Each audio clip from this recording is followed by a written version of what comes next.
Hi, Reggae Ellis here for Mountainwatch. Well, after a cloudy start to the day, it cleared pretty quickly this morning. Cold southerly winds and solid snowpack after sub-zero temps put an overnight freeze into it, and it softened up as the day wore on. Now, for the weekend, you can see that high-pressure system is about to dominate the weather over the next couple of days.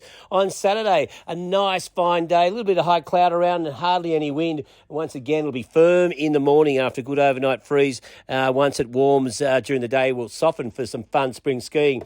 A similar situation on Sunday, another cracker of a day. Sunshine, clear skies and light winds and classic spring conditions with a melt freeze cycle and the snow softening up for some fun spring snow in the afternoon.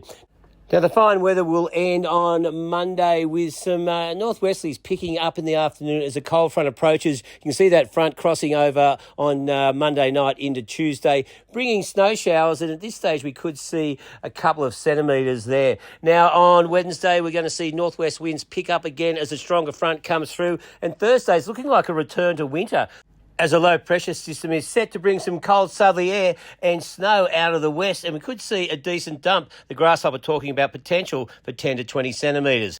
Check his forecast on Monday to see how that one pans out. This has been Reggae Ellis for Mountainwatch.